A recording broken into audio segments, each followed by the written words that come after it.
pledge allegiance to the flag of the United States of America, and to the republic for which it stands, one nation, under God, indivisible, with liberty and justice for all.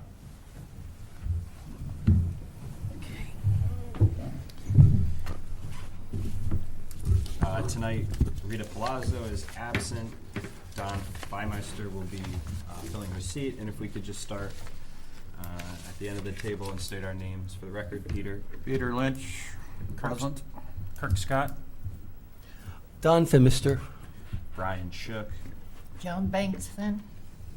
And welcome you all back to the Planning Commission. As this is a regularly scheduled meeting, we call for additions to the agenda. Mr. Gaishel, are there any? I have none this evening. Going twice, very well.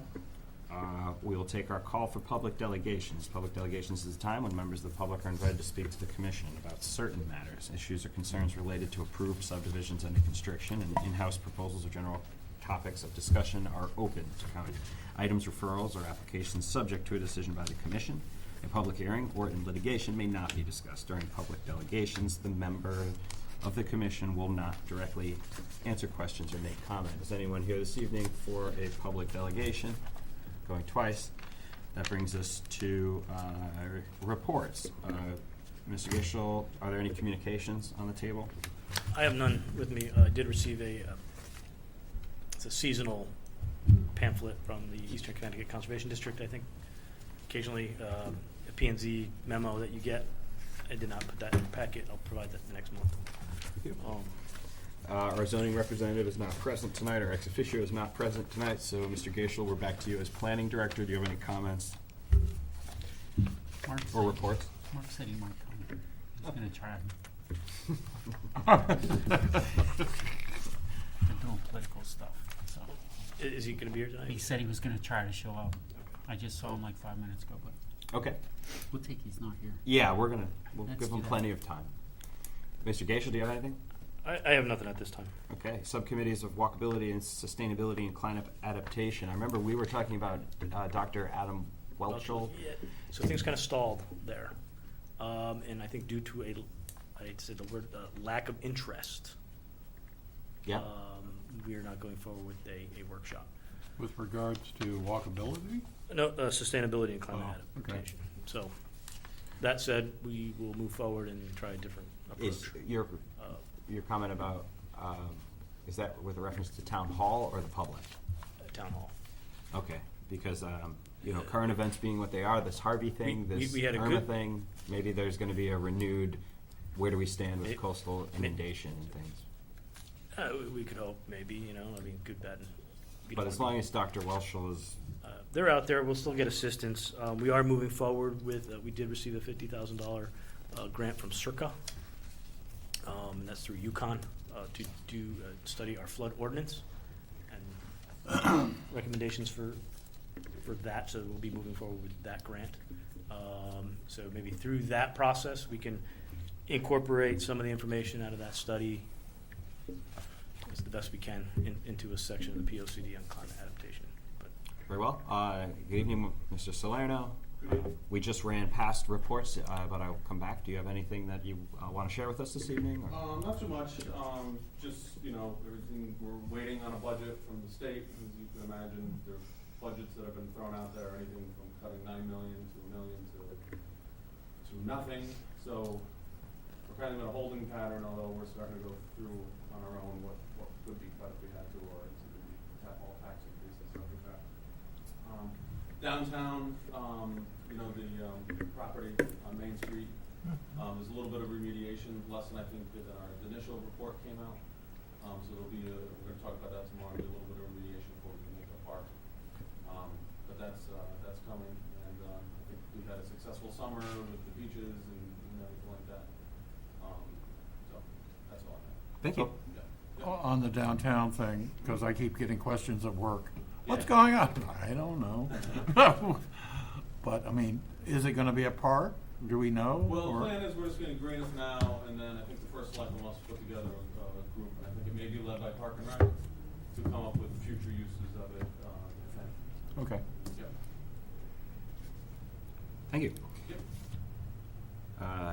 As chairman, I have no comments this evening. That brings us to our approval of minutes. In your packets, we have the April 4th, July 11th, and August 1st public hearing, regular meeting minutes. Public hearing and regular meeting minutes. We'll do individual motions for each one. Please note at the top of the minutes, it should record whether yourselves were present or not, and if you were not present but would like to vote to approve, please state for the record that you have familiarized yourself with the minutes. I'm not sure if that applies to anyone. I'm pretty sure. August. I was not here at the April one, so that's why I just have to be careful. I have read the minutes, and I feel like I can vote to adopt them. Any other disclaimers of that nature before we run motions? Nope. Okay. So moved. So I'm looking for a motion to approve the April 4 regular meeting minutes. So moved. I heard a motion from Mr. Lynch. Do I hear a second? Second. Second from Mr. Scott. Any? Abstain. Okay, any comments or revisions? Very well, all those in favor say aye. Aye. Okay, Jonah's abstained, so it's a 4-0-1. Looking for a motion for the July 11th public hearing and regular meeting minutes to approve them. I'll make the motion. A motion from Mr. Scott, do I hear a second? Second. Second from Mr. Lynch. Any further comment? All those in favor say aye. Aye. Aye. 5-0-0, approved. That brings us to our August 1 public hearing and regular meeting minutes. Do I hear a motion to approve those minutes? So moved. A motion from Ms. Bankston. Any second? Second. Second from Mr. Lynch. Any further comments? All those in favor say aye. Aye. Aye. 5-0. Oh, Abstain. and abstention from Mr. Scott. That's 4-0-1. Approved. Flipping our agenda over, we have a subdivision and re-subdivision to deliberate upon the application of Ann K. Torrance, applicant owner, application for a 2-lot re-subdivision of approximately 2.05 acres, zoned R40 at 197 Upper Patagonia Road. Assessors map 35, lot 30. As a refresher, where we are in our timeline, the public hearing has been conducted and closed on our August meeting. Presently, our commission has 65 days to render a decision, which takes us into our next meeting. So we've conducted the public hearing. I believe there was, do we have any exhibits or from that public hearing? From the public hearing From the side? public hearing, we do have exhibits, just not an extensive list. Maybe we could just run through them. My specific concern was did in the public hearing we accept any exhibits beyond what is part of the application? And I don't think that happened. I don't think there was any. Well, there was stuff that came in that evening. Okay. With the, pictures of. So maybe we'll just run through that to familiarize ourselves with the record. Yeah, Mike, I wasn't here for that. Okay. So I've never seen that, any of that stuff. I was absent for the public hearing. from, yeah. Oh, you missed a very long. So meeting. I would invite you, because we have time, you can feel free to look through the record, and review the record yourself, and familiarize yourself with it. I would recommend you make a statement on the record that you are familiar with the record and have reviewed that, even though you have missed those meetings, and feel comfortable to vote. If you don't feel comfortable to vote, I'm going to recommend you recuse yourself, Okay. because you missed those meetings. Yep. So Or just abstain. and just to, Or you don't have to recuse, you can just abstain. Yeah, Not a big that's- deal. we could still So do you proceed think you with get it. enough out of this and from our discussion and the review of the record? Then by all means, you Okay. have no reason not to vote. I did want to start, before I go through record items. Yep. Just with a Scribner's error on the agenda. I believe this was carried over from the previous meetings as well. The owner is not Ann K. Torrance, it's Kristen Clark of 375 North Bend Drive, Manchester, Connecticut. It is stated correctly on the application. okay. So just error on the agenda, that's all it is. Ann K. Torrance is the applicant. This is applicant owner. So she's the applicant and owner, she doesn't own the land, Oh, I get you. she just lives there. So I just want to run back through the minutes because I had made that comment. The public hearing began on the 11th of July, so there's, in our minutes, 1, 2, 3, 4, 5 notes from the minutes there, and there was no public comment. And then we went into the other public hearing, and then in August, it was a continuation of this application. And I'm reading from our minutes. New exhibits were R through T, RS and T, a letter from the engineer, a site analysis for the design intersection, and a letter from Victor Benny, our town engineer. We also had submitted on August 1st was a revised set of plans, Okay. as well as was a letter, it was Exhibit V from Ahmed Dadi, dated July 27th, regarding the revisions. Okay. And I just want to note that there was no public comment after their presentation at the second public hearing, so. Correct. Just to reorient commission members. Did I interrupt you though? Were you going through? I was going to go through the exhibits, but I think you hit on the new ones. Yes. I don't know if there's anything else. We did receive correspondence from the town engineer regarding the drainage. We received correspondence from Ryan McCammon from Ledge Light regarding the sewage disposal. He did have a few comments, and I did provide you with a memo with a suggested resolution based on my findings.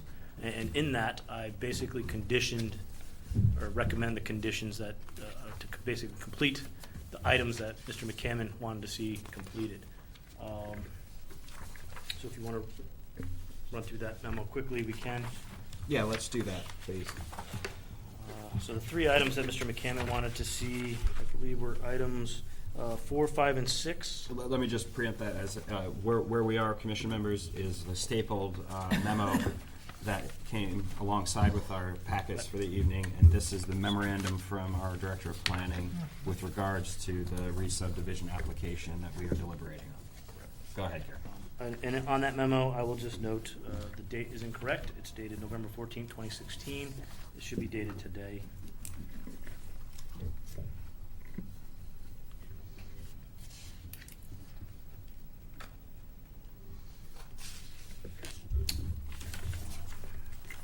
So the first 2 pages are just basically findings where I believe that the application is complete and meets the regulations. Just as a overview, kind of the recap, we're talking about the division of land to create essentially 2 building lots. There's an existing home, and this would create an additional building lot. Items 4, 5, and 6 in that proposed resolution, which include basically a revised site plan with notes on it that satisfy the sanitarian.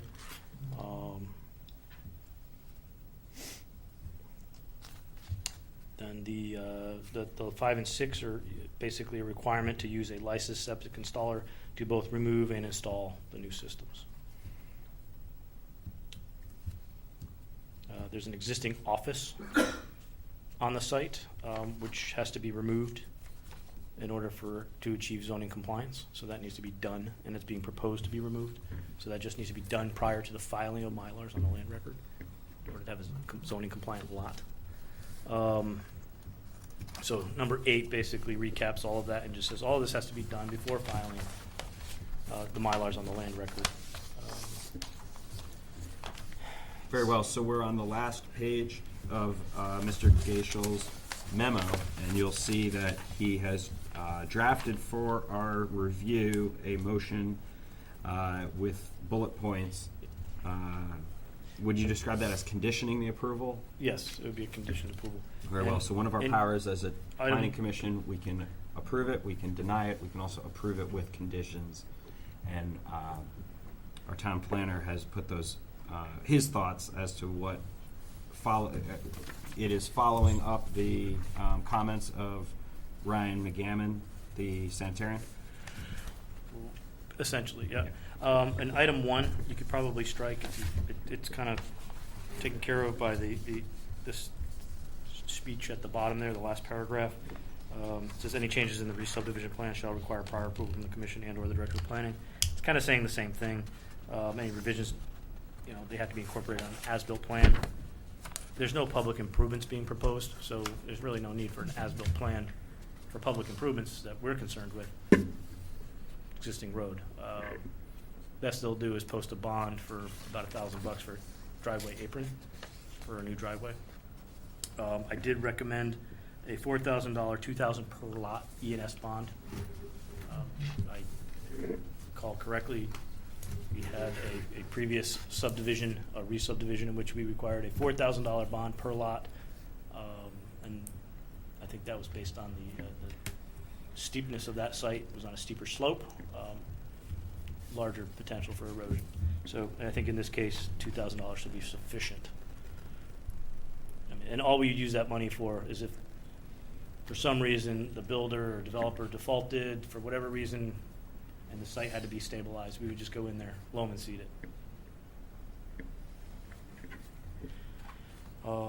And that's really about it in terms of the conditions.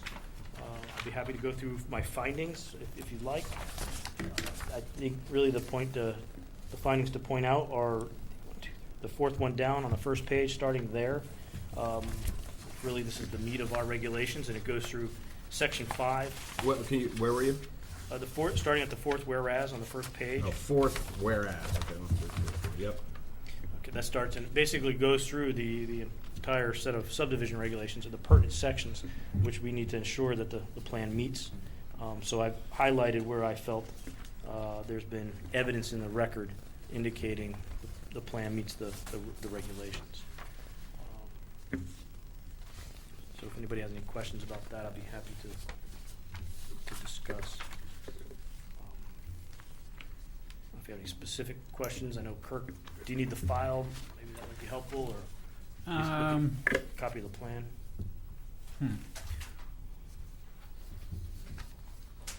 Sure. I mean, in the interest of just being able to move it along, sure. And we could say we looked at it, and I could either abstain or vote. And then we can. Page 2 really shows you. This is the house. There's an office somewhere. No, that's a barn. That's a barn, office. Barn and Detached office, garage. detached garage, You house. said historically this was an old farm itself, so there's no wetlands. So they're going to there's no- split it. All the wetlands were over here. It was all part of the previous phases of Nottingham Hills. Oh, okay. And they want to take this out and put in another driveway, right? So if I go to page 2, this will show you the proposed. Perfect. And then here's that building to be removed. And the existing barn becomes a single-family dwelling. Or will become. A dorm? Dwelling. Oh, a dorm? What? So they're going to put another septic in somewhere else here too. That's the next plan. They show you where the test is. And these setbacks are all proper for the house to the property line? Correct. And So I do have there's correspondence. no wetlands, you said? There are no wetlands on the site, That's great. so there was no requirement for the applicant to submit to the wetland agency. I would note that I do have correspondence from Bill Mulholland, the zoning official, indicating that the subdivision was okay. It met all applicable zoning Okay. standards. Very well. Thank you.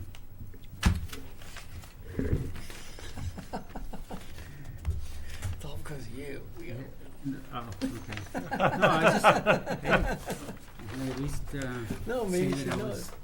thorough and Yeah, you're questioning what's going on, right? Hope you enjoyed your vacation. Oh, you're working. So moving forward, I think the way we'd proceed with this is I'll ask a commission member to make the motion that Mr. Gaishel has drafted on the last page of his stapled memo. It'll take a moment to read it all into the record, after which we can have we'll look for a second. If we get the second, we'll continue our deliberations. So I'll just make a suggestion, rather than reading the entire thing, Yeah. You could just, because I think it's worded properly here, if you just read, based on the record before with respect to the application, you can make that statement, but I would, in the next paragraph, it also says that based on the findings indicated in the memo. So if you just reference the memo, you don't have to read all the findings, and you could just read the resolution. Yes, that's what I was proposing. Okay. Just read the last Perfect. page, yeah. Yep. For whoever would like to do it, you can take a stab, and we're just reading bullet points 1 through 8, but Mr. Gish, with reference to your comment earlier, we can strike 1 probably. That's either redundant or covered. So we can start reading just 2 to read the preamble there, and then bullet points 2 to 8, I think, would be our motion, and then we'll do discussion and deliberate, discuss amongst ourselves whether we want to further refine it or not, amend the motion or do anything like that. Right. And You then can we add- could move right. to a vote. Does anyone want to do the reading? I don't mind, I'll do it.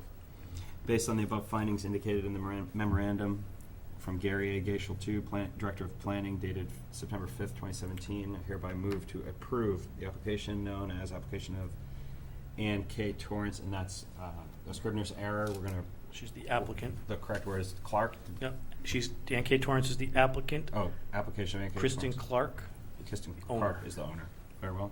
Application for a 2-lot re-subdivision of approximately 2.05 acres zoned RU 40 at 197 Upper Patagonia Road, East Lyme, Assessors Map 35, Lot 30, which is further subject to the following administrative requirements and required modifications to the site plan and or other materials submitted in support of this application.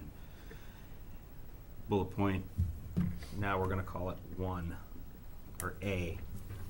An erosion and sedimentation control bond in the amount of $4,000, broken down by $2,000 per lot, shall be posted with the town in a form acceptable to the town of East Lyme and satisfactory to the Director of Planning and the town engineer prior to the start of any site work, including but not limited to clearing, grubbing, filling, and grading. B, the deeds as applicable shall be submitted to the Director of Planning for approval. C, a revised site plan addressing items in the April 25th, 17 denial of and information obtained the week of June 19th when the proposed property line between the lots was changed and the leaching system was identified for Ledgelight Health District review.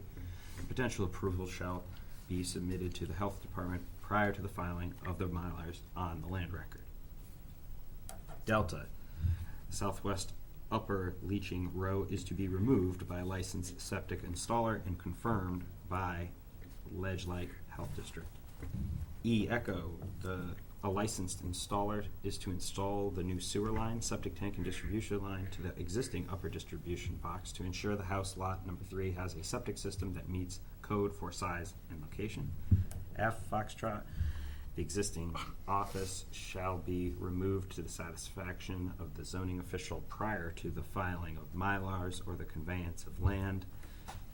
G, Golf, the above items shall be accomplished prior to the filing, that's a Scrivener's error, filing of the subdivision on the land records or other documentation of planning approval, and no site work shall commence until all applicable conditions are satisfied.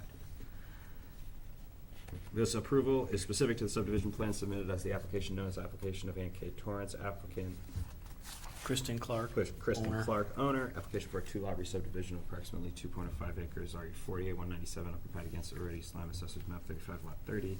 Any changes in the re-subdivision plan shall require prior approval from the Commission and/or the Director of Planning. Any change in the development plan layout, other than those identified herein, shall constitute a new application. The owner/applicant and applicant shall be bound by the provisions of this application and approval. Very well, that is my motion. Do I hear a second? Second. Second from Ms. Bankston. And now we can enter into our deliberations if there's Discussion. Discussion. We want to comb back through any of that or refine any of it. Now is our opportunity. I'm going to go back to bullet point C and just say, I think you can delete and potential approval shall be submitted.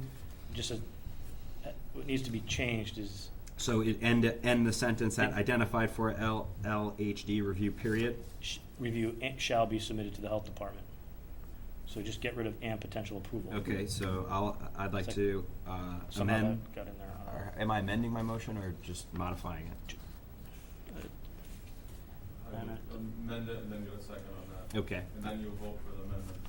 I'd like to, Then vote for Wait, say that So again? you're gonna make a I'm not. not- So We're so you're for gonna say, this. do I hear a motion to amend bullet point C as discussed, or to delete potential approvals? okay. Do I hear a motion to modify bullet point C, Charlie? So moved. Move from Ms. Bankston. Any discussion? Any, we'll take a vote. All those in favor say aye. Aye. Okay. Motion carries. Now you need. The motion is amended and still on the floor with a second. And does she amend her second? We kind of did that. Ye- She amended her So second. she, I amended mine. who seconded the change? I You did. Okay, so that, I would say that's sufficient. Yeah. That acknowledges, yeah, that you've seconded the amendment, and then we're back on to the first it. motion. You amended it. Yeah. This is my That's, favorite drill, so. Yeah, I know. We've been through a lot, haven't we? Yeah, you learn something every time. Okay, I think we're okay, and we have a motion and a second on the table. Bullet points A through G. Any further discussion? I've got no other comments. Very well. I'll take the vote. All those in favor say aye. Aye. Any against? Any abstentions? Very well. 5-0-0. Motion is, an application is approved. Thank you. Yep.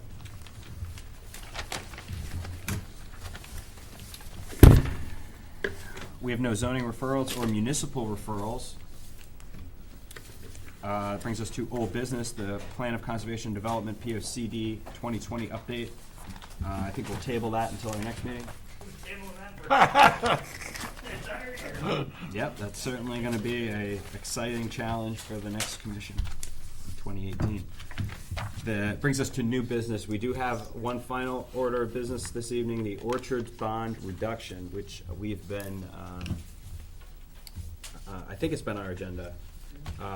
What, no, this is the first time you're This is the first time we're actually discussing it. seeing and discussing it, yeah. Yes. We, back in, it was the June 28th, it was a few days prior to our August meeting, we received a request for a bond reduction.